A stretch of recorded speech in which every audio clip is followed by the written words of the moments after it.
Gimana caranya kita bisa rela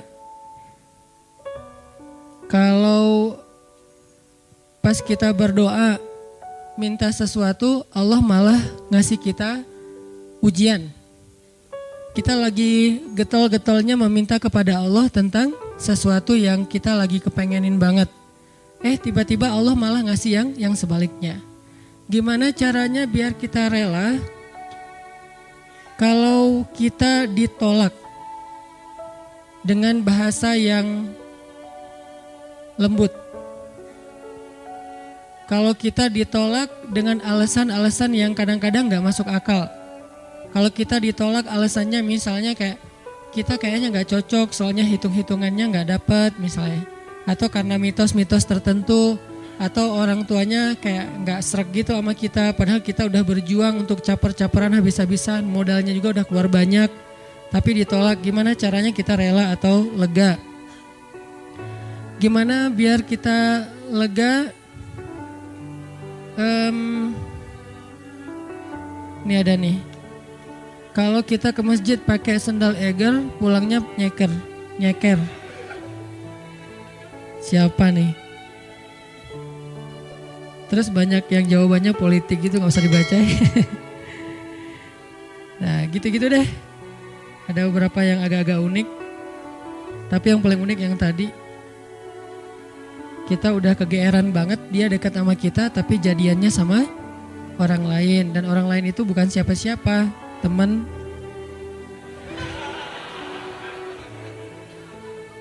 Nah, itu jahat banget. Gimana caranya kita bisa rela? Pernah gak teman-teman mencoba untuk melakukan sesuatu yang kita tuh udah siap-siap bakal gagal? Kayaknya bisa dipastiin gak akan berhasil. Contoh, kita kayak mau ngedatangin seorang calon mertua yang anaknya itu idola kampus banget, atau idola sekolah, atau teman masa kecil kayak Spider-Man atau apalah. Terus kita kayak yakin banget bahwa kita tuh bukan standar orang tuanya dan pasti kemungkinan besar akan ditolak. Cuman kan gak ada salahnya juga untuk mencoba ya. Nah ternyata ditolak beneran. Nah gimana rasanya tuh? Apakah kita bisa benar-benar lega dan gak dendam sama dia? Apakah kita benar-benar bisa ngerasa lega dan akhirnya bisa maafin orang tersebut kalau dia misalnya ngezolimin kita, ngejailin kita, ngecurangin kita, nikung kita.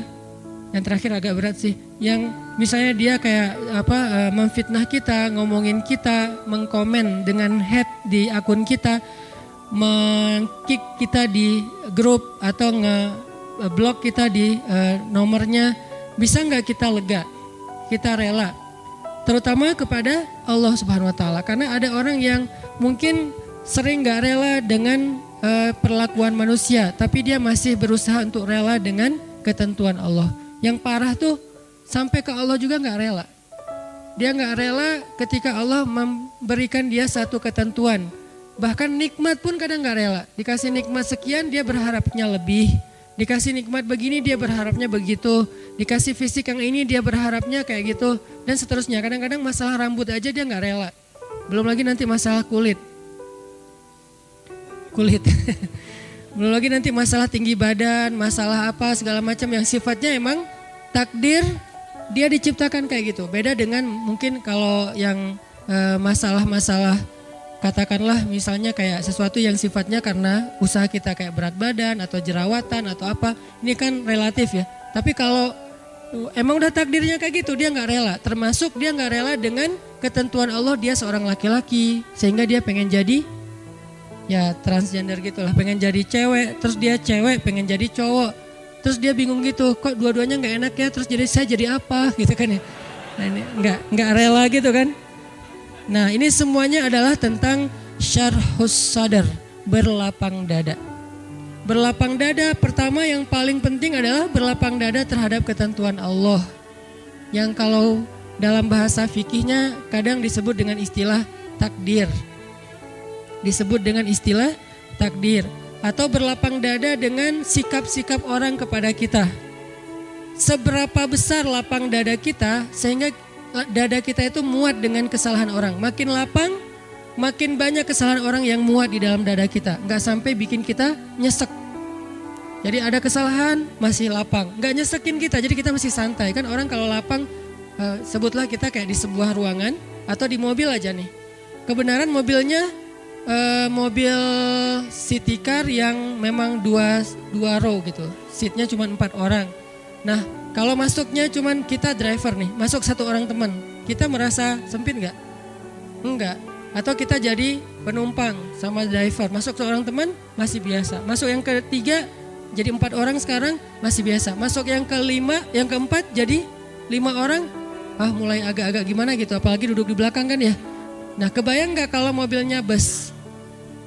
Kalau mobilnya city car yang mungkin cuman muat 4 orang nyamannya, terus diisi 5 orang jadinya gimana? Gak nyaman kan? Tapi kalau bus diisi 5 orang masih nyaman, leluasa karena emang isinya harusnya 35, 40. Nah artinya dada kita itu sesek tergantung kelapangannya, bukan tergantung masalahnya. Ada orang yang masalah sepele bikin dia nyesek. Ada orang yang masalahnya udah luar biasa, dia masih kayak biasa-biasa aja. Kenapa? Bedanya bukan masalahnya, tapi yang membedakan itu adalah syarhus sadarnya, lapang dadanya. Ada orang ketika diomongin dengan satu komen negatif hate yang masih wajar lah ya. Cuman kayak misalnya bilang ria gitu doang. Dia udah langsung rame gitu, udah langsung di replay, langsung terus dia kayak ngedebat gitu, langsung di blok, langsung dia kalau perlu akunnya juga ditutup. Dia gak mau pakai lagi Instagram pundung gitu. Pundung Visosmed misalnya. Ini gara-gara apa? Gara-gara ada satu haters yang satu kata doang, ria, sombong. Ini artinya bukan masalahnya terlalu besar, tapi dadanya mungkin belum lapang. Dan itu juga berlaku kepada pasangan, berlaku kepada keluarga, berlaku kepada orang tua, berlaku kepada guru, berlaku kepada banyak urusan hidup kita. Kadang-kadang satu kata bikin kita nyesek. Tapi ada orang lain yang udah 1000 kata dan katanya semuanya bold, dia biasa-biasa aja. Kenapa? Mungkin 2 kemungkinan, dia orangnya cuek, orang yang gak mau ngikutin kayak gitu-gitu, dan itu juga bisa jadi buah dari kelapangan dada, atau kemungkinan kedua adalah dia dadanya emang lapang. Hatinya emang lapang. Sehingga salah satu yang kita selalu doain itu apa? Rabbi syrahli, malah sebelum yang lain-lain, Rabbi syrahli sadri. Inilah yang diminta oleh Nabi Musa ketika Nabi Musa diutus kepada Firaun. Allah berfirman di surat Toha, idhab ila Firaun innahu tagha. Pergilah kamu kepada Firaun, dia itu jahat banget. Togo itu jahat banget. Togo itu zalim banget. Togo itu durhaka. Togo itu sangat sombong. Togo itu udah luar biasa kejahatannya. Bukan lagi orang yang kejahatannya masih wajar. Udah di atas wajar, namanya togo. Innahu togo. Firaun itu luar biasa jahatnya. Apa kata-kata Musa? Musa gak bilang ya Allah beri saya senjata. Karena kalau Musa minta senjata, Allah bakalan kasih senjata yang bisa ngalahin Firaun. Musa gak bilang ya Allah kasih saya misalnya harta supaya saya bisa ngebeli semua kekayaan Firaun, kekuasaan Firaun saya bayarin aja lebih daripada Korun. Malah yang diminta oleh Musa dalam misi yang sangat berat itu apa?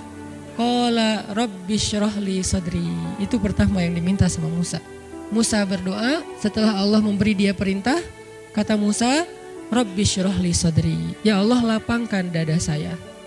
Baru yang kedua, wa yassirli amri. Ya Allah mudahkan urusan saya. Jadi kalau dadanya udah lapang, maka urusannya jadi mudah. Kalau dadanya udah lapang, maka hidupnya jadi mudah. Kalau dadanya udah lapang, maka hubungan dengan pasangannya jadi mudah. Kalau dadanya udah lapang, maka hubungannya dengan partner atau teman kerja, tim bisnis kita jadi mudah. Kalau dadanya udah lapang, maka teamwork kita dalam suatu usaha sosial, gerakan dakwah atau apapun jadi mudah. Wa yassirli amri. Baru setelah itu, wahlul 'uqdatan min lisani yafqahu qauli. Selesai? Belum. Yang kita nggak bacain yang keempatnya, waj'alli waziram min ahli Haruna akhi. Dan beri saya juga seorang pendamping yang dia pintar ngomong, dan dia itu lebih ngerti realitasnya, lebih tahu apa yang terjadi di sana, saudara saya Harun, supaya kami bisa sama-sama berdakwah kepada di sisimu ya Allah. Jadi yang pertama banget diminta oleh Musa menghadapi Firaun aja lapang dada. Kenapa? Karena kalau Allah kasih kelapangan dada untuk Musa, kejahatan Firaun itu nggak bikin Musa nyesek. Kebayang ya, orang yang lapang dada diperlakukan oleh Firaun aja masih belum nyesek. Gimana kalau suaminya bukan Firaun? Kan banyak ibu-ibu atau istri-istri bertanya, Ustadz gimana menghadapi suami yang pemarah, suami yang galak, suami yang nggak setia, suami yang suami. Sekian banyak kesalahan suaminya. Lebih besar mana dengan kesalahan Firaun? Pastinya lebih besar Firaun. Dan kita nggak membandingkan suami dengan Firaun ya. Artinya emang ya jauh lah insya Allah. Ini bukan dalam masa dalam niat membandingkan. Tapi kalau kesalahan Firaun aja dengan kelapangan dada Musa tidak pundung, Musa tetap bisa bersabar, Musa tetap bisa menuntaskan misi dakwahnya, berarti lapang dada itu penting banget dalam hidup kita teman-teman. Sampai dengan kelapangan dada bisa menghadapi orang sekelas Firaun, berarti kan lapang dada itu penting banget ya. Yang kalau di bawah Firaun pasti akan lebih lega lagi nih. Di Firaunin aja lega, di Firaunin. Jadi diperlakukan oleh Firaun aja masih lega. Itulah yang diminta oleh Musa. Ini menandakan bahwa lapang dada itu salah satu doa yang paling penting untuk kita baca teman-teman. Bukan cuman pas mau ngomong di depan kita baca Rabbi syrah li sadri. Kapan aja Rabbi syrah li sadri. Rabbi lapangkan dada saya. Lapangkan dada saya. Kalau mau pulang ke rumah buat yang udah punya pasangan, istri lagi ngambek di pintu, Rabbi syrah li sadri. Pengalaman pribadi. Insyaallah nanti kita lanjutkan setelah salat Isya. Bismillahirrahmanirrahim. Teman-teman yang dirahmati Allah Subhanahu wa taala, tadi kita menyampaikan tentang pentingnya syarhus sadar atau lapang dada supaya kita bisa nyaman ketika menghadapi situasi ataupun perilaku yang tidak sesuai dengan harapan kita. Syarhus sadar ini berlaku hubungan kita dengan Allah. Syarhus sadar ini dipakai ketika hubungan kita dengan orang tua, hubungan kita dengan pasangan, hubungan kita dengan anak, hubungan kita dengan saudara, dengan teman, dengan tetangga, dengan siapapun. Karena kalau kita nggak punya syarhus sadar, nggak punya kelapangan dada, kita susah untuk lega menghadapi orang lain. Lega untuk ngadapin ketentuan Allah dalam hidup kita. Kita bakalan lebih banyak berkeluh kesah, nyesek, bete, terus rasanya kayak nggak bebas gitu, kayak ada sesuatu yang nyesek banget di dada kita tuh. Nah ini pasti bikin kita sendiri yang nggak nyaman. Sedangkan Allah Subhanahu wa taala udah ngajarin kepada kita satu doa yang dipetik dari bacaan doanya Musa alaihissalam. Ketika mau menghadapi Firaun aja, Musa meminta supaya dilapangkan dada, saking pentingnya modal ini. Jadi sebelum minta mujizat, di antara mujizatnya tongkat jadi ular, mujizatnya nanti bisa ngebelah laut, mujizatnya macam-macam. Sebelum Nabi Musa minta mujizat, karena sifat dari mujizat itu adalah mengalahkan makar-makar musuh, itulah sifat dari mujizat. Jadi ketika Allah kasih mujizat kepada nabinya, itu bertujuan untuk mengalahkan makar-makar yang dibuat oleh musuh. Misalnya kalau makarnya adalah syair, maka mujizatnya adalah Al-Quran. Sehingga ketika musuh mengatakan bahwa Muhammad itu penyair, terus Allah menantang, kalau memang kalian anggap ucapan Muhammad itu adalah syair, coba aja kalian datangkan satu surat yang sama dan sama-sama berkualitas.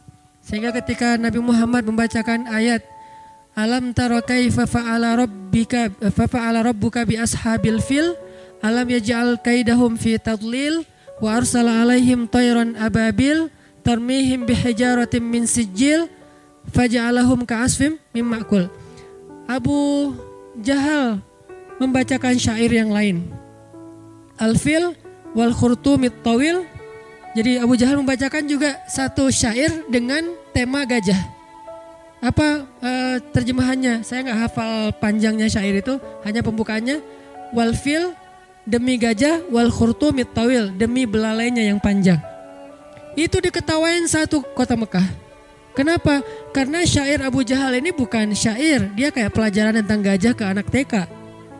Gajah itu belalainya panjang gitu kan ya, nggak ada angle sejarah, nggak ada hikmahnya, nggak ada rahasia-rahasia ilmiahnya, cuman ya terlalu polos lah.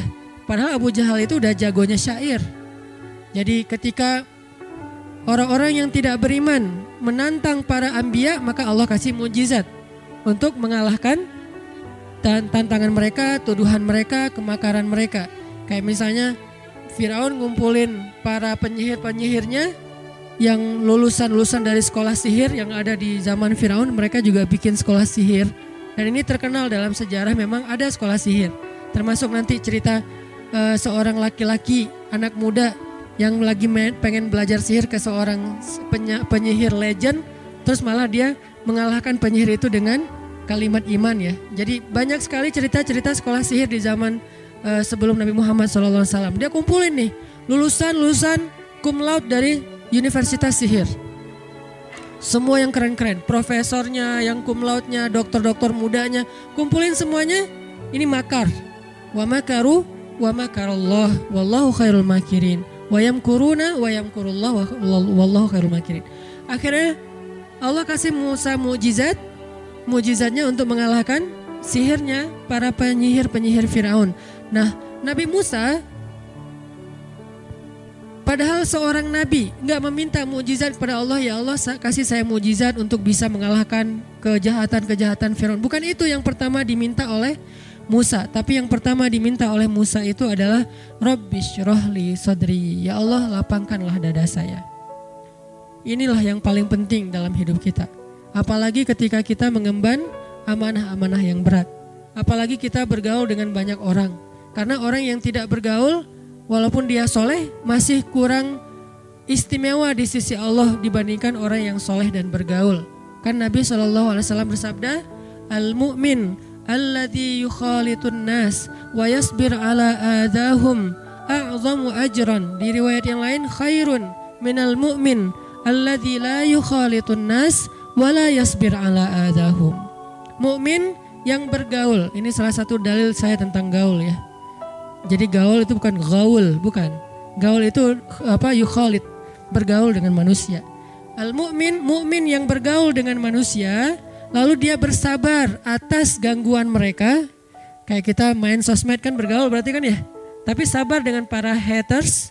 Nah, ini lebih banyak pahalanya atau lebih utama, lebih baik daripada mukmin yang tidak bergaul dengan manusia dan tidak bersabar atas gangguan mereka, walaupun dua-duanya mukmin. Di sini kelihatan mukmin yang gaul lebih utama daripada mukmin yang tidak gaul, walaupun sama-sama soleh, sama-sama beriman, harus gaul. Kenapa? Karena dakwah itu adalah pergaulan. Kalau kita tidak mau bergaul dengan masyarakat luas, bagaimana kita akan tabligh, menyampaikan risalah Allah kepada mereka? Bagaimana mungkin risalah Allah ini tersampaikan kepada orang lain kalau kita berdiam diri di mihrab masjid? Bagaimana mungkin dakwah ini akan tersampaikan kepada Indonesia kalau kita nggak punya akun sosmed? Bagaimana mungkin dakwah ini akan tersampaikan kepada semua komunitas kalau kita membatasi diri bergaul hanya dengan orang-orang yang udah soleh doang gitu? Kalau dalam konteks dakwah, sehingga ketika kita mengambil peran dai dan ingin bergaul dengan manusia, konsekuensinya adalah wayasbir ala adahum, harus bersabar dengan perangai-perangai mereka yang kadang gak nyaman, komen-komen mereka yang kadang gak sesuai harapan kita, respon mereka yang kadang di luar dugaan kita dan seterusnya. Dan kesabaran ini buah dari syarhus sadar, lapang dada. Dan itulah yang Allah berikan sebagai bekal kepada Nabi Musa dan juga para anbiya. Jadi bisa dibilang teman-teman, salah satu syarat menjadi nabi adalah syarhus sadar, lapang dada. Ada nabi yang pernah nggak lapang dada? Ada, Nabi Yunus. Sekali doang tapi. Dan nggak lapang dadanya Nabi Yunus juga beralasan menurut saya. Kalau kita mungkin akan lebih parah dari itu. Itu juga ditegur sama Allah. Kenapa? Nabi Yunus berdakwah di Mesir sekian tahun, lalu mereka menolak dakwah Nabi Yunus, malah memfitnah Nabi Yunus, malah berbuat makar kepada Nabi Yunus. Akhirnya Nabi Yunus merasa kecewa kepada mereka dan meninggalkan mereka. Kecewa dan meninggalkan. Kalau kecewa udah biasa. sedih udah biasa, tapi meninggalkan ini baru namanya udah sempit dadanya. Meninggalkan mereka ternyata Allah gak ridho dengan pilihan Nabi Yunus. Lalu Allah Subhanahu wa ta'ala memberi Nabi Yunus pelajaran. Pelajarannya Nabi Yunus singkat cerita dimakan oleh ikan hut. Ada yang bilang nun, ada yang bilang paus, ada yang bilang apa segala macam, pokoknya ikan aja. Dimakan sama ikan, kemudian ikan itu membawa Nabi Yunus ke kedalaman laut yang luar biasa sampai ke kedalaman yang tidak masuk cahaya. Ke kedalaman yang tidak masuk cahaya karena ada paus tertentu yang dia berenang di kedalaman yang manusia nggak akan sampai ke sana. Yang nggak akan tembus cahaya matahari, sehingga disebut oleh ulama dengan istilah fi zulumatin salas, di dalam 3 kegelapan. Gelapnya malam, gelapnya lautan, dan gelapnya perut ikan.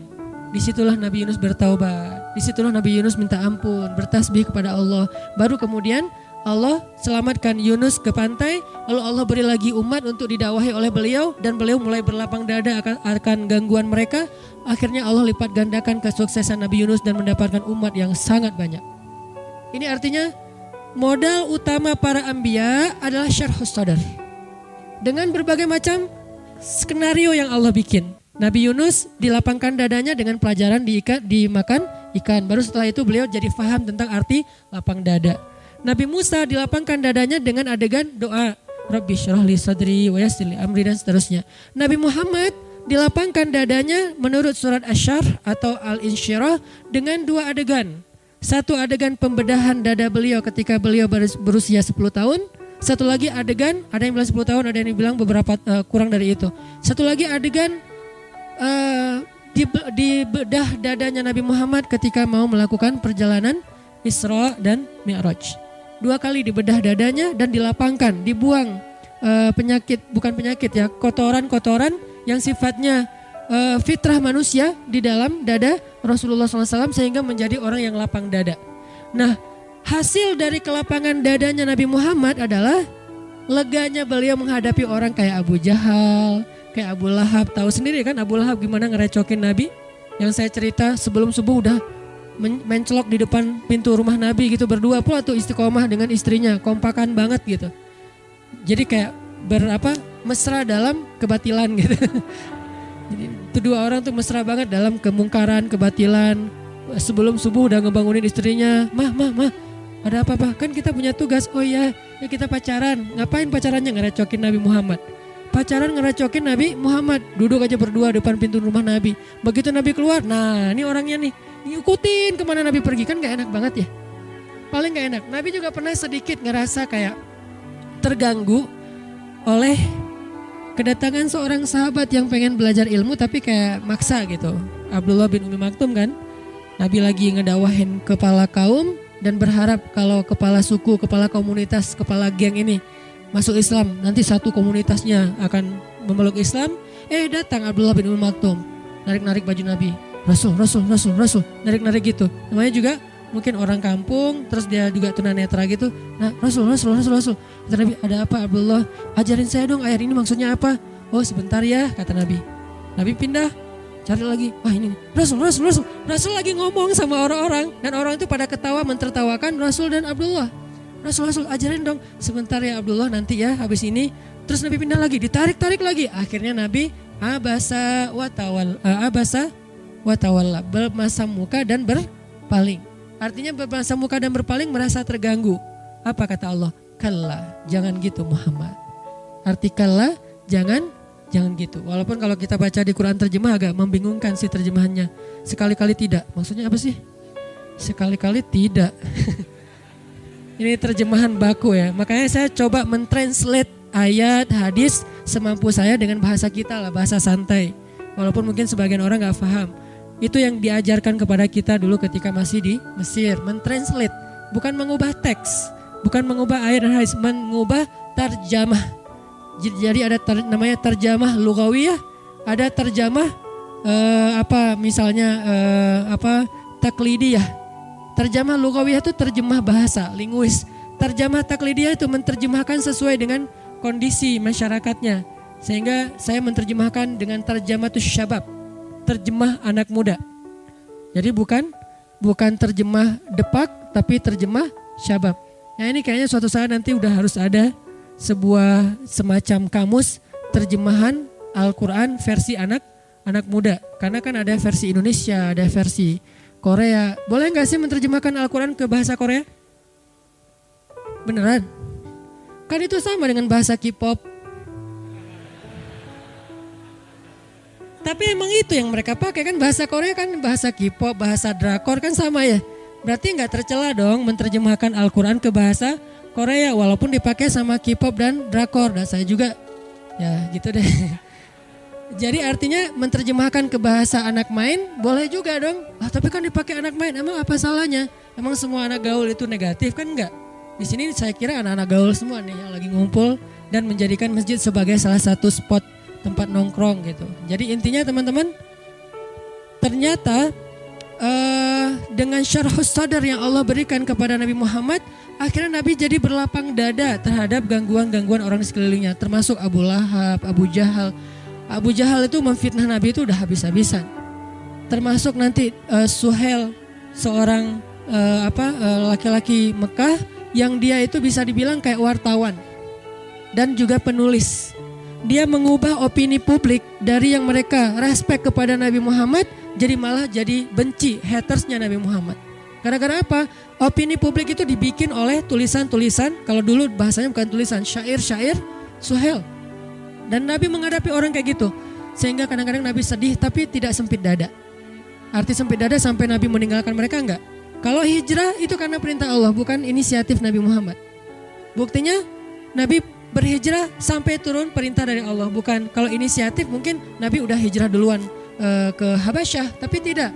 Ke Habasyah itu bukan hijrah lari dari suatu kondisi. Karena yang hijrah ke Habasyah itu bukan sahabat yang lemah teman-teman. Yang hijrah ke Habasyah itu Utsman, Ja'far. Kalau kita lihat kedudukannya di Mekah sebetulnya gak terancam. Utsman keluarganya kuat, gak ada yang berani ngancam Utsman. Ja'far keluarganya juga kuat, kabilahnya kuat, gak ada yang ngancam Ja'far. Utsman dan Ja'far ini tidak dalam kondisi tertekan sehingga hijrah ke Habasyah.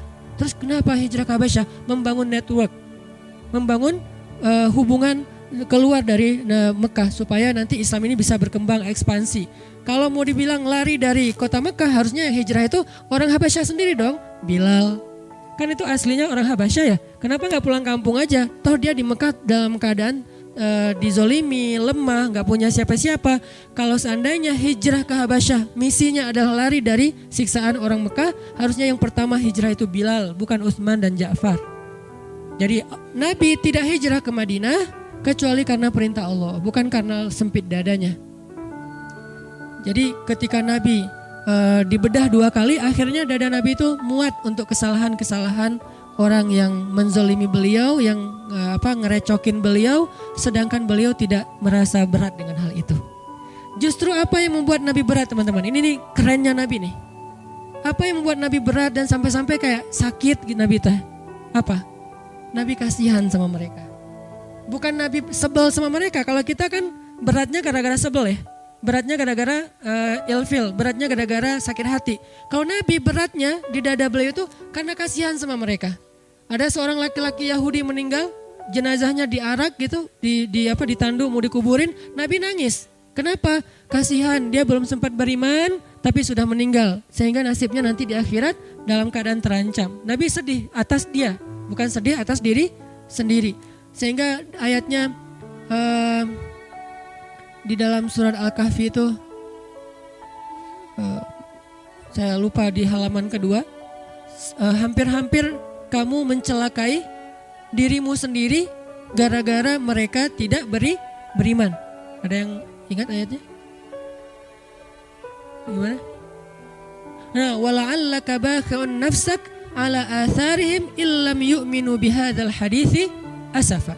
Hampir-hampir kamu mencelakakan diri kamu sendiri gara-gara mereka tidak beriman terhadap risalah yang kamu bawa. Barakallahu fiik. Ini artinya teman-teman, dada Nabi itu terasa berat bukan karena kejahatan orang kepada beliau, tapi justru karena kebaikan beliau ke orang lain. Kayak kita punya teman,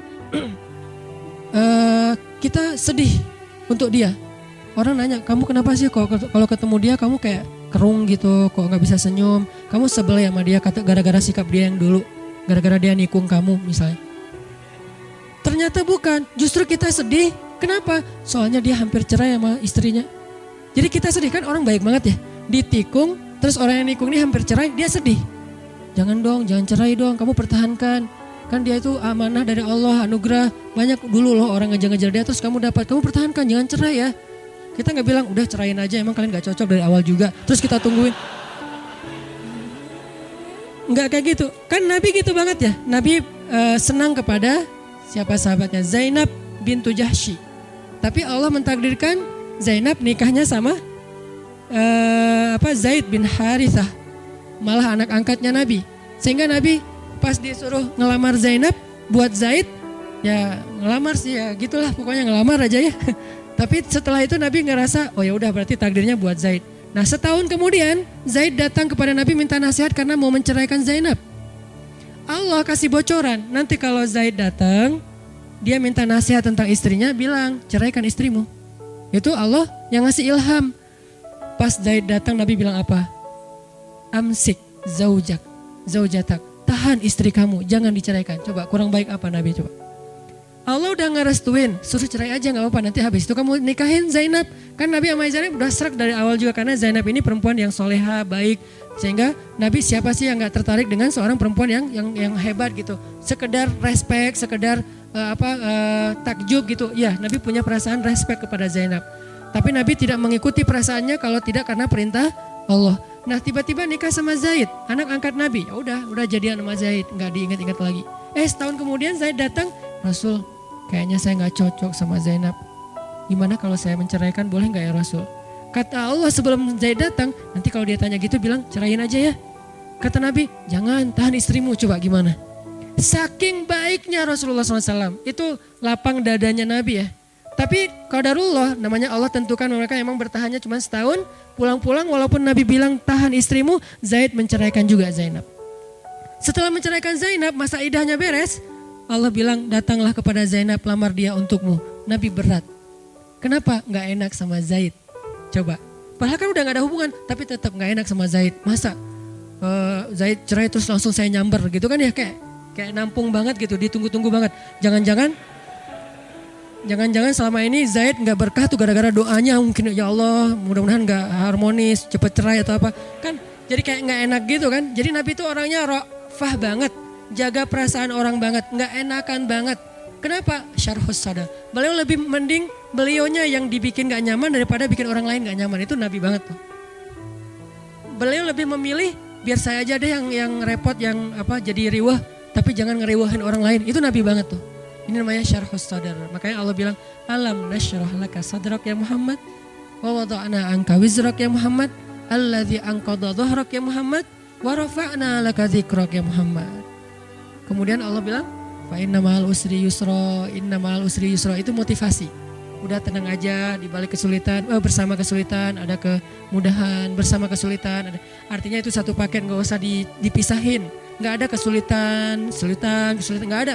Yang ada kesulitan, kemudahan, satu paket. Ma'iyah, kebersamaan, gak bisa dipisahin. Bukan setelah kesulitan, kemudahan, bukan, bersama. Arti bersama memang datang berbarengan.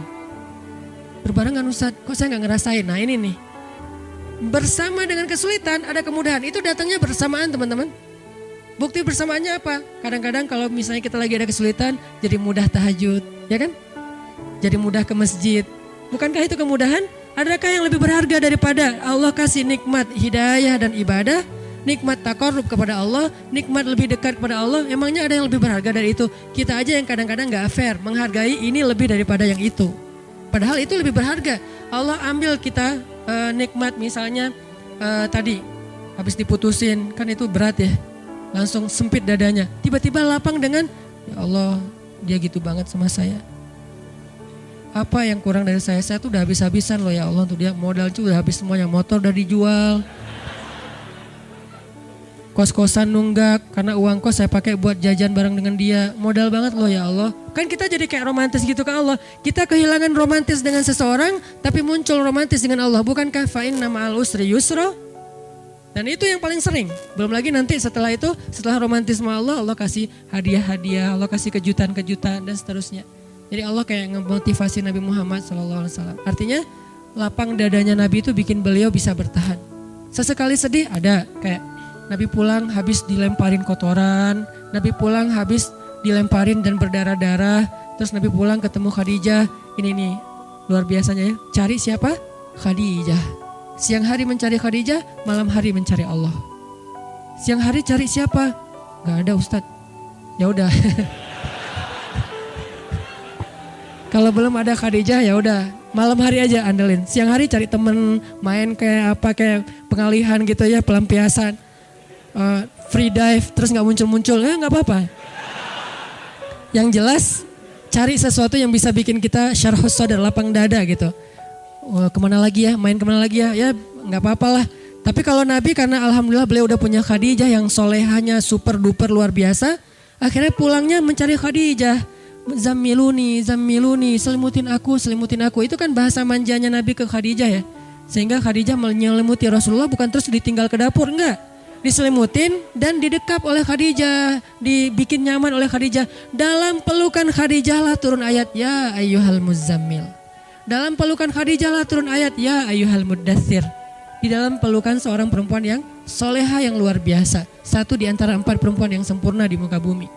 Nah baru Allah suruh bangun ya ayyuhal muzammil kumil laila illa qalila. Kumil lail, bangunlah di malam hari. Curhat, ada apa hambaku? Jadi pertama curhatnya kepada istrinya. Karena kenapa? Baru pulang langsung Khadijah zammiluni, dipeluk oleh Khadijah, diselimutin oleh Khadijah. Terus Nabi cerita apa yang terjadi di luar. Kemudian Khadijah memotivasi Nabi, menenangkan Nabi. Nabi tertidur, ya ayyuhal muzammil kumil laila illa qalila nisfahu aw inqus minhu qalila aw zid alaihi waratil qur'ana tartila, dan seterusnya. Inna nasyi'atal lail hiya asyaddu wat'an wa aqwamu qila. Intinya adalah Nabi pernah ngerasa sedih ya, tapi enggak sampai buat dada beliau sesek, enggak. Langsung Allah tenangkan. Gimana? Ternyata salah satu syarat syarhus sadar menikah. Salah satu cara mendapatkan syarhus sadar adalah menikah. Jadi kalau kita pengen lapang dada dari semua masalah di luar, nikahlah. Ustadz, justru dada saya sempit gara-gara nikah nih Ustadz. Wah susah nyari jawabannya nih kalau kayak gini. Kalau sempit gara-gara nikah gimana Ustadz? Ya udah, cara yang kedua, qumil laila illa qalila. Bangun malam-malam, mau setengah malam, mau kurang dari itu sedikit, mau lebih dari itu sedikit. Ini keleluasaan dari Allah, kelonggaran, terserah deh. Dan Ustadz, saya kalau bangun malam gak tahu baca apa. Waratil Quran. Terus kata Allah, faqra'u ma tayassar. Baca aja yang paling mudah-mudah yang kamu bisa. Yang mudah itu lagi Ustadz. Gak apa-apa, Allah gak pernah bosan kok dengan ayatnya. Kita doang yang bosan. Kita emang orangnya membosankan sih. Mungkin suara kita yang membosankan, bacaan kita yang membosankan, bukan ayatnya ya. Kadang-kadang ayat yang sama dibaca oleh orang lain jadi gak bosan kan ya. Misalnya Al-Fatihah atau Qul Ahad. Qul huwallahu ahad, Allahus samad. Bosan kan? Datang yang lain, Qul huwallahu ahad, kok enakan ya. Nah, berarti bukan ayatnya nih, vokalnya nih yang ngebosanin nih. Termasuk surat-surat yang lain, Al-Fatihah, Al-Kafirun atau apalah. Jadi insya Allah enggak lah. Walaupun agak-agak trauma juga kan diimamin dengan bacaan Al-Kafirun karena enggak beres-beres, muter. Ini kenapa Al-Kafirun rasa 1 juz ya. Suratnya Al-Kafirun rasanya Al-Baqarah. Panjang banget enggak beres-beres. Artinya teman-teman, cara kedua ternyata buat ini agak-agak acak ya. Nanti disusun sendiri di rumah hasil obrolan malam ini yang enggak jelas. Cara yang kedua biar dapat syarhus sadar, qumil laila illa qalila. Bangun malam, curhat sama Allah, bilang ke Allah, masalah kita apa? Bilang dengan bahasa lugas gak apa-apa, dengan bahasa kita romantis-romantisan, ke Allah itu gak usah resmi-resmi amat. Ya Allah, sesungguhnya apa ya Allah? Saya gak bisa ngomong gitu, pakai lah gitu ngomong ke Allah. Udah, ya Allah sebisanya saya aja lah ya. Kan santai lah ya, gak usah terlalu berat gitu, kecuali kita penyair lah ya. Duhai Allah, kan kadang-kadang motivator, seorang yang muhasabah kan doanya kayak syair banget ya. Ustadz. Allah pengen bisa doa kayak Arifin Ilham. Tapi pas dibikin-bikin, dijiga-jiga gak bisa juga ya Allah. Ya udah deh, pengen kayak Agim gitu. Kalau doa itu kayaknya romantis banget sama Allah, tapi gak bisa. Ya udah deh, secapruknya saya aja ya Allah ya gitu. Gak apa-apa, yang penting kita bukan maksud gak sopan, emang bisanya gitu. Kita cuma bisa, ya Allah, ya gitu deh pokoknya. Gak tahu mau ngomong apa, saya nih lagi gak enak gitu ya Allah. Soalnya dia bisa-bisanya ya mengabaikan semua kebaikan saya. Curhat gitu ke Allah. Nabi Zakaria kan curhat. Gimana doa Nabi Zakaria? Rabbi wahanal azmu minni washta'ala ar-ra'su syaiba walam akum bidu'aika rabbi syaqiya wa inni khiftul mawali min warai wa kanat imraati akiran. Syair juga sih ya. Nabi soalnya pinter. Akiran fahabli min ladunka waliya yarithuni wa yarithu min ali Yaqub waj'alhu rabbi radiyya. Kok indah banget ya doanya. Makanya saya senang Maryam tuh, surat Maryam tuh gara-gara doanya Nabi Zakaria. Allah langsung bilang, ya Zakaria, kata Allah, wahai Zakaria. Dan itu gak usah diteriakin, ya Zakaria. Allah gak gitu ngomongnya. Ini tergantung nada khatib ya. Kadang-kadang ada khatib saking semangatnya semuanya nadanya tinggi. Ya Zakaria ini apa misalnya, ya Zakaria. Gimana sih ayatnya jadi lupa. Ya saya ingat ya gitu deh. Surat yang paling sering dibaca malah lupa. Nah, artinya Allah tuh mereplay, langsung ngerespon, langsung typing doa-doa Nabi Zakaria. Jadi kalau kita pengen syarhus sadar, minta ke Allah. Terutama di sepertiga malam terakhir. Cara yang lain, pas lagi ada masa, saat itu juga doa. Rabbi syrah li sadri. Gak apa-apa segitu doang. Ustadz doanya kok dipotong karena butuhnya itu. Mau diutuhin gak masalah. Cuman kalau misalnya kita pengen diulang-ulang, Rabbi syrah li sadri. Istri ngomel terus Rabbi syrah li sadri. Rabbi syrah li sadri. Kamu ngapain sih komat kamit? Rabbi syrah li sadri mah. Oh. Kok doanya buat diri sendiri aja, mama enggak? Oh mama mau dong Ci. Rabbi syrah sadraha. Ya Allah lapangkan dada dia. Kamu nuduh aku sempit dada. Loh salah aku apa mah? Ya kamu emang salah dari dulu juga dari awal. Oh iya mah. Terus maunya mama apa? Ya gitu deh. Rahasia. Biasanya ada maunya tapi gak usah dijelasin di sini, disensor. Bahaya, kasihan. Jadi teman-teman kayak tadi ada teman kita lagi ngomel, orang lagi debat di sosmed, pasangan kita lagi mungkin nggak nyaman segala macam perlakuan orang ke kita. Rabbi syrah li sadri, Rabbi syrah li sadri. Minta sama Allah kayak Nabi Musa meminta kepada Allah. Sehingga ketika Nabi Musa ketemu Fir'aun, Nabi Musa bicaranya enak gitu. Terus kata Allah, idhaba ila Fir'aun faqula lahu qawlan layyinan. Pergilah kepada Firaun, ucapkanlah kepada Firaun itu ucapan yang baik, yang lembut, layyinan.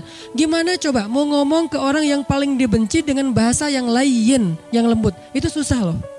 Emang Musa benci sama Firaun? Benci banget. Kenapa benci? Karena Firaun itu membunuh ribuan anak bayi Bani Israel. Bertahun-tahun, lebih dari 10 tahun. Anak bayi itu baru lahir, langsung diambil, dipenggal kepalanya, dipatahin lehernya, dibenamkan di dalam padang pasir, ditaruh ke sungai Nil, dimakan sama kuda Nil. Dikasih makan untuk hewan-hewan peliharaan Firaun kayak singa, harimau, hidup-hidup loh. Dan itu di depan orang tuanya, dibakar hidup-hidup segala macam. Jahatnya Firaun itu luar biasa sehingga Musa yang merasa kaumnya selama ini dizolimin terus-terusan oleh Firaun, termasuk dia dan keluarganya, itu sangat marah kepada Firaun. Tapi kata Allah, qula lahu qawlan layyinan. Kalau kamu ketemu dia, ucapin yang lembut-lembut ya. Sehingga akhirnya Musa datang kepada Firaun, dakwahnya lembut. Sampai ketika Firaun mulai agak-agak sok debat gini. Gimana menurut kamu tentang penduduk yang negeri-negeri yang sebelumnya? Musa nggak tahu karena belum pernah baca sejarah tentang penduduk negeri-negeri yang sebelumnya. Kata Musa, itu urusan Allah. Saya nggak tahu kecuali apa Allah yang firmankan ke saya. Wah kamu Musa nggak bisa ini, nggak bisa itu. Firaun sombong. Musa tetap sabar. Nggak langsung marah karena Musa itu aslinya sangat tegas, sangat orangnya kan nggak bisa. Beda gaya nih. Musa dan Harun tuh dua orang yang berbeda gaya sama seperti Yahya dan Isa. Musa itu mirip Isa, Harun itu mirip Yahya. Harun itu kalau ngadapin orang lagi marah-marah didiemin dulu, terus dikasih tahu. Musa lagi marah-marah dimarahin balik. Itu Musa. Makanya Musa ketika pulang 40 hari lagi mendapatkan wahyu, ngelihat kaumnya sudah syirik, apa yang dilakukan Musa? Dia pegang jenggot kakaknya Harun, dibanting sama Musa. Tarik gini. Kenapa kamu biarkan mereka syirik? Kan saya sudah serahin mereka jadi tanggung jawab kamu. Apa kata Harun? Saudaraku, jangan engkau tarik janggutku. Coba. Kan ayatnya gitu kan? Menunjukkan Musa itu orangnya tegas dan gak ada basa-basi Musa. Kalau Harun dia menjelaskan dulu, memahamkan dulu. Beda gaya nih dan saling membantu dalam dakwah. Sehingga kadang-kadang ada ustadz yang tipenya ya strike gitu. Ada ustadz yang ya udah diolok dulu, ya udah nggak apa-apa. Ada yang kayak gitu kan ya. Ayah dan ibu juga kayak gitu. Anaknya dimarahin oleh ayahnya, ibunya bilang ya udah besok diperbaiki ya gitu kan. Selalu ada penyeimbang kan. Musa dan Harun tuh gitu banget teman-teman. Akhirnya Musa mengumpulkan kaumnya semuanya, dimarahin satu-satu dan disuruh untuk bertaubat dengan cara yang sangat-sangat berat. Ketika mereka syirik, Harun mengatakan, wahai kaumku, bukankah Musa baru saja meninggalkan kalian beberapa hari yang lalu? Artinya dakwahnya belum hilang dari ingatan kalian. Kenapa kalian sudah kufur? Bukankah Allah baru saja menyelamatkan kalian dari tenggelamnya di Laut Merah? Kenapa kalian sekarang sudah kufur kepada Allah? Difahamkan, diingatkan oleh Harun. Kalau Musa, sini kalian semuanya, udah bunuh diri. Gitu, ngeri banget kan ya. Ini beda gaya nih Musa dan Harun. Tapi setelah Allah lapangkan dadanya, Musa gak gitu ke Firaun. Firaun marah-marah, Musa diamin dulu. Apa Musa takut? Enggak, bukan tipe Musa yang penakut. Orang dia dorong, enggak ada orang, cuman toel doang mati kan ya. Lo Firaun masih ingat gak 15 tahun yang lalu? Apaan? Gua toel orang mati, lo mau digituin? Kan bisa aja. Apaan sih lo? Firaun digituin dong, Firaun mati kan. Sejarahnya nanti di Al-Quran jadi beda lagi kan. Firaun mati di toel Musa kan enggak ya. Nah kenapa enggak ada adegan itu? Karena Musa enggak marah. Musa berlapang dada. Ini pentingnya lapang dada. Sampai bisa ngadapin Fir'aun. Fir. Sampai bisa ngadapin Fir'aun. Nah Nabi Muhammad juga kayak gitu. Gara-gara udah Allah lapangkan dada. Alam nasyrah laka sadrak. Akhirnya ujian-ujian yang dihadapi Nabi Muhammad, beliau hadapi dengan lapang dada. Salah satu yang terberat, suatu saat Bilal pernah nanya kepada Rasulullah SAW. Bilal apa Abu Hurairah kalau nggak salah. Di tafsir Al-Insyirah, kata Abu Hurairah, ya Rasulullah, pernah nggak engkau melalui, Aisyah nanya, ya Rasulullah, pernah nggak engkau melalui satu hari yang paling berat dalam hidupmu, kapan? Aisyah nanya, kapan sih hari yang paling berat buat Nabi dalam hidupnya? Kata Nabi, hari ketika saya datang ke Taif, lalu orang-orang di Taif itu melempari saya, mengusir saya, mencela saya, dan saya dikejar-kejar keluar masuk kebun korma seharian. Itulah hari yang paling berat buat saya. Lalu ketika saya sudah selamat dari pengejaran mereka, saya berhenti di sebuah daerah namanya kebun Nakhlah. Di daerah Nakhlah itu tiba-tiba datanglah Jibril dan memperkenalkan saya dengan seorang malaikat. Jadi Jibril memperkenalkan Nabi dengan sesosok malaikat. Malaikat apa itu? Malaikat penjaga gunung. Kata Jibril, ya Rasulullah, ini malaikat penjaga gunung. Silakan kalau ada request ke beliau. Kata malaikat penjaga gunung, perkenalkan saya Rasulullah, saya malaikat penjaga gunung. Allah sudah memerintahkan saya ikuti semua permintaan Muhammad. Ya Rasulullah, kami sudah melihat bagaimana mereka memperlakukan engkau. Jika engkau mau, saya akan ambil 2 gunung ini, saya benturkan di kepala mereka. Kebayang gak? Bukan 2 batu, 2 gunung di kepala mereka digituin. Malaikat marah. Emang malaikat bisa marah? Bisa marah, bisa cinta, bisa marah, bisa kasihan. Malaikat, tapi tidaklah mereka marah kecuali karena Allah. Jadi mereka gak bermaksiat. Kalau engkau mau ya Rasul, saya ambil 2 gunung batu itu, saya benturkan sampai jadi hancur lebur di kepala mereka. Kata Rasulullah, jangan. Saya berharap kalau mereka tidak menerima nikmat hidayah ini, nanti dari tulang sulbi mereka akan muncul anak-anak yang akan menerima dan memperjuangkan hidayah ini. Kata Nabi Muhammad kepada Aisyah. Lalu kata Aisyah apa? Saya tidak pernah melihat ada orang yang lebih lapang dada daripada Rasulullah SAW. Jadi orang kalau udah dilapangin dadanya, itu tuh hasilnya. Apakah cukup segitu? Masih banyak adegan lain yang Nabi tuh lapang dada banget. Dan terutama dalam kondisi keluarga beliau yang mungkin cukup rumit. Karena emang Allah amanahkan untuk beliau sekian banyak perempuan yang harus beliau nafkahi, yang harus beliau bahagiakan. Itu amanah dari Allah, bukan mau-maunya beliau. Allah yang amanahkan 1, 2, 3, 4 dan seterusnya. Untuk apa? Supaya mereka diperlakukan oleh Rasulullah dengan perlakuan yang baik. Kok mereka yang dipilih Ustadz? Karena mereka lah perempuan paling istimewa di muka bumi. Jadi saking sayangnya Allah kepada Aisyah, Hafsah, Ummu Salamah, Zainab, Maria, Sofia dan yang lain-lainnya. Saking sayangnya Allah kepada mereka karena kesolehan mereka, akhirnya Allah hadiahkan untuk mereka seorang nabi, Rasulullah SAW. Tapi tetap aja namanya perasaan kan ya, rumit kan, gak bisa dijelasin dengan teori-teori logis. Akhirnya Nabi harus berdamai, harus lapang dada dengan kecemburuan mereka, percekcokan di antara mereka, ngambeknya mereka, bapernya mereka, dan seterusnya. Nabi lapang dada. Dan kalau kita baca cerita lapang dadanya Nabi kepada istrinya, berat, luar biasa tuh ya.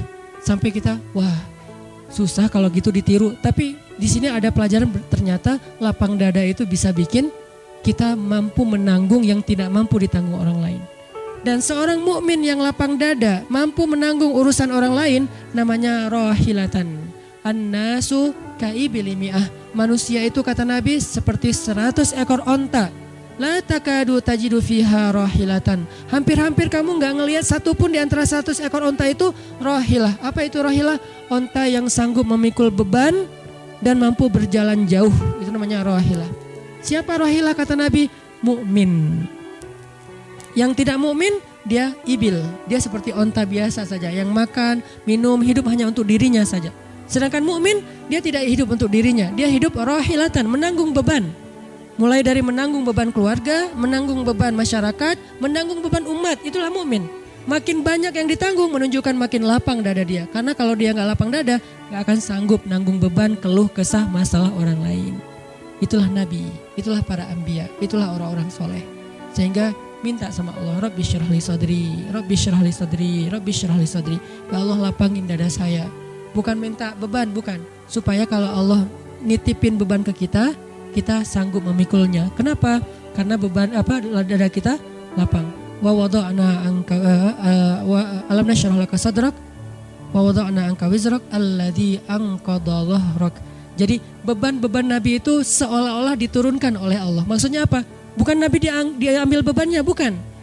Jadi Nabi memikul banyak beban dakwah tapi kayak enggak bawa apa-apa. Itu maksud dari ayat itu. Gara-gara apa? Syarhus sadar. Jadi Nabi dakwah 23 tahun merintis sesuatu. Bisa dibilang Nabi itu foundernya Islam, bukan founder komunitas, founder Islam. Dan itu berat banget loh, ngerintis sebuah gerakan, sebuah syariat tasyri' yang luar biasa. Kok bisa jadi kayak nggak bawa apa-apa, bebannya kayak nggak ada di pundak beliau. Kenapa? Karena syarhus sadar. Alam nashrah laka sadrak wa wada'na anka wizrak alladzi anqadha dhahrak. Kalau udah gitu, wa rafa'na laka dzikrak. Jadilah dia orang mulia. Kenapa mulia? Karena mau mengambil banyak sekali beban orang lain untuk dia pikul, tapi gak berasa seperti memikul beban. Kok bisa gitu? Lapang banget dadanya.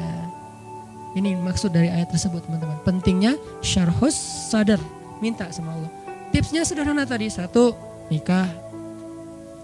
Ustadz itu juga udah nyesek Ustadz. Oke, gak masalah.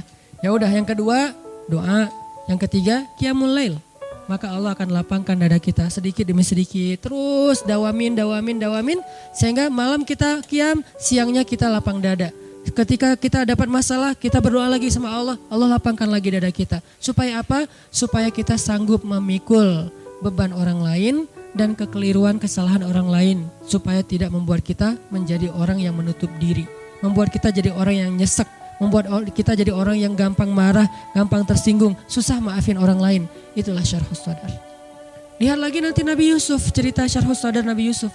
Ketika ketahuan saudara-saudaranya datang ke Mesir mau minta gandum, terus Nabi Yusuf akhirnya kayak ngasih sedikit ujian buat mereka, sengaja dibikin kayak gitu biar mereka nanti sadar. Lalu setelah mereka sadar, mereka mengatakan, Yusuf, kamu sekarang sudah punya kekuasaan.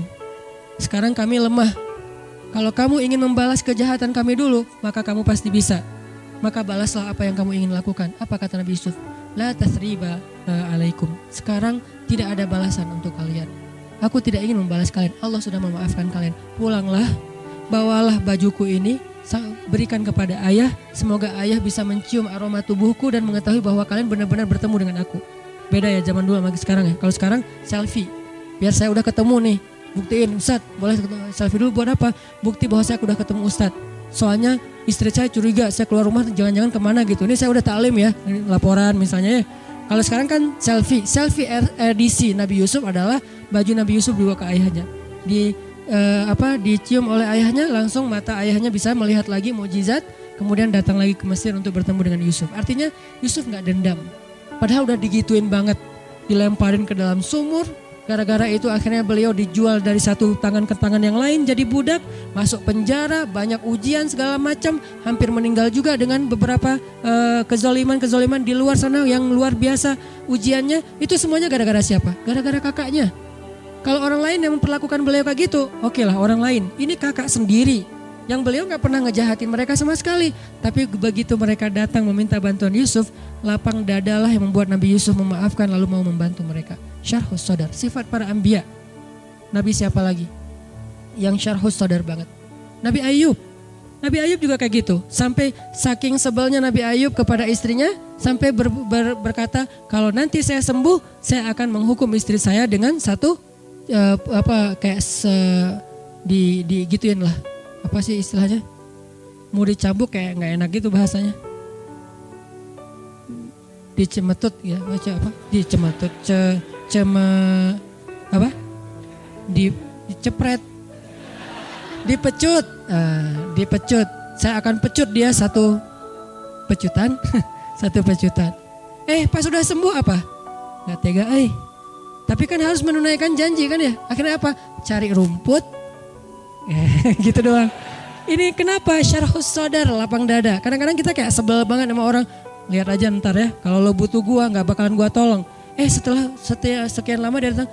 Bisa gua lagi ada masalah nih. Gak tega gitu. Kita dulu udah bilang ntar gua balas nih. Ternyata udah gak tega mau balas.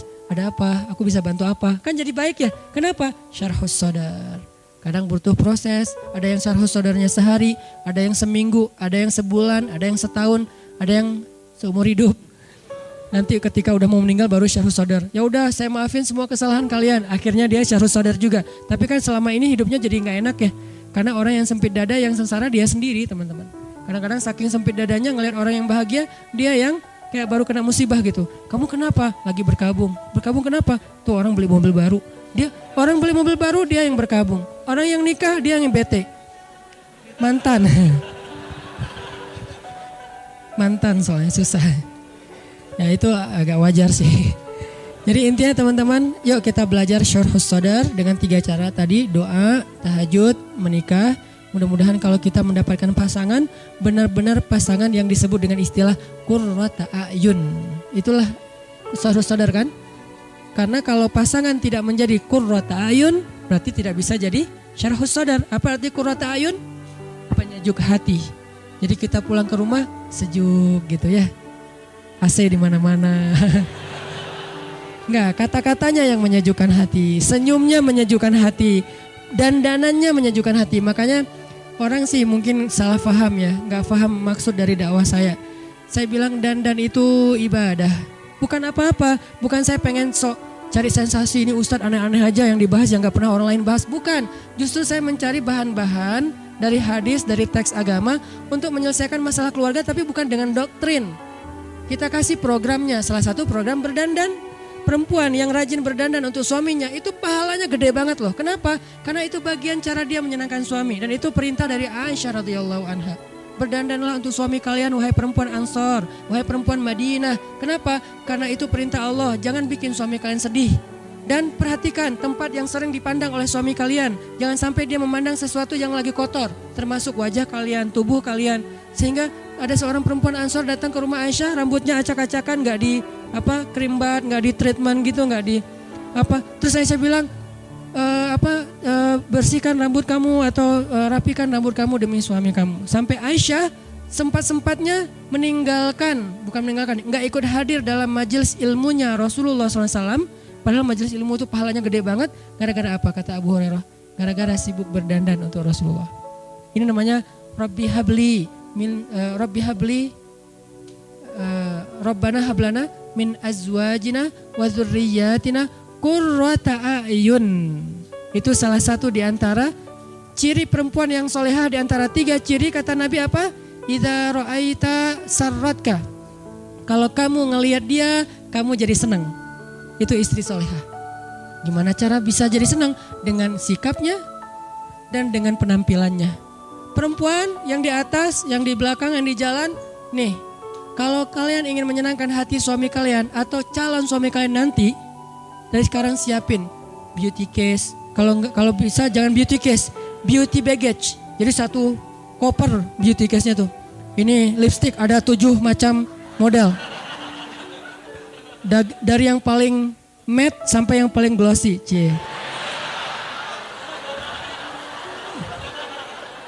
Saking matte-nya udah yang versi hard banget, saking matte-nya kayak orang dehidrasi. Ini saking glossy-nya kayak orang habis makan minyak.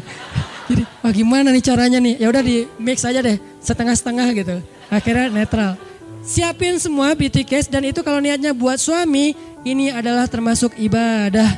Cari dah dalilnya banyak karena berdandan untuk suami bagian dari ciri tiga ciri perempuan soleh. Idza nazarta ilaiha sarratka, idza amartaha ata'atka, idza ghibta anha hafizatka fi ahlika wa amwalika. Itu hadis.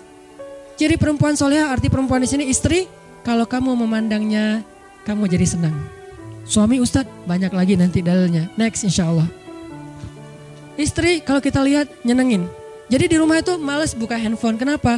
Mending lihat istri. Di rumah itu males buka berita, apalagi berita-berita politik, pusing banget lah ya. Mending gua ngeliat lo aja gitu. Bukan lo sih, kamu. Kalau lo kan buat teman ya. Aku ngeliat kamu aja. Kok TV-nya dianggurin? Soalnya ada kamu, Ya udah nontonin aja, nonton. Makin dia manyun, makin lucu. Makin dia kayak sebel gitu, kita makin terhibur. Kamu sebel aja sering-sering. Kenapa? Kalau kamu sebel, kamu makin cantik, Jadi wah itu benar-benar tuh syarahus sadar banget teman-teman. Makanya menikah, moral of the story. Berat. Kalau udah ngomong-ngomong kayak gini kasihan ya, engap ya. Oke, segitu aja teman-teman. Mudah-mudahan kita bisa memahami maksud Allah di dalam surat Al-Insyirah. Alam nasyrah laka sadrak, itu intinya. Kalau kita udah bisa lapang dada, wa wada'na anka wizrak alladzi anqadha dhahrak wa rafa'na laka dzikrak, itu hasilnya fa inna ma'al usri yusra, itu motivasinya. Inna ma'al usri yusra fa idza faraghta fansab wa ila rabbika farghab. Minta sama Allah gitu. Farghab, minta sama Allah. Mudah-mudahan Allah melapangkan dada kita terhadap ketentuan-ketentuan Allah dalam kehidupan kita, terhadap kekurangan dan kesalahan orang kepada kita, sehingga kita bisa menjadi seorang mukmin yang paling lega hatinya, lapang dadanya, sehingga orang nyaman untuk berada di sisi kita, dan menjadi mukmin yang lebih banyak pahalanya di sisi Allah, karena kata Nabi, mukmin yang bergaul dengan manusia dan bersabar atas gangguan mereka lebih baik, lebih banyak pahala daripada mukmin yang tidak bergaul dengan manusia dan tidak mau bersabar atas gangguan mereka. Hadis riwayat Tirmizi, disahihkan oleh Imam Syekh Al-Albani. Mudah-mudahan kita mendapatkan manfaat dari kajian sederhana ini. Barakallahu li wa lakum, billahi taufiq wal hidayah. Allahumma ja'al jam'ana hadza jam'an marhuma wa tafarruqana min ba'dihi tafarruqan ma'suma. Allahumma arinal haqqa haqqa warzuqna ittiba'ah wa arinal batila warzuqna ijtinabah. Allahumma habib ilainal iman wa zayyinhu fi qulubina wa karrih ilainal kufra wal fusuqa wal isyan waj'alna minar rasyidin. Ya Allah, lapangkanlah dada kami ya Allah. Jadikanlah dada kami menjadi dada yang selalu sanggup menanggung beban-beban orang di sekeliling kami. Beban orang tua kami, kesalahan orang tua kami, kesalahan pasangan kami, kesalahan keluarga kami, kesalahan-kesalahan teman-teman kami, dan sanggup untuk menerima ketentuan-ketentuan-Mu yang pastinya tidak mungkin buruk kecuali di dalamnya ada kebaikan untuk kami ya Allah. Lapangkan dada kami sehingga kami menjadi orang yang selalu bahagia, bahagia karena yakin kepadamu, bahagia karena berserah kepadamu, bahagia karena merasa dekat denganmu ya Allah. Rabbana atina fid dunya hasanah wa fil akhirati hasanah wa qina adzabannar. Subhanakallahumma wa bihamdika asyhadu an la ilaha illa anta astaghfiruka wa atubu ilaik. Makasih buat semua teman-teman yang udah istiqomah hadir di tongkrongan ilmu Rabu malam. Semoga kita istiqomah terus. Assalamualaikum warahmatullahi wabarakatuh.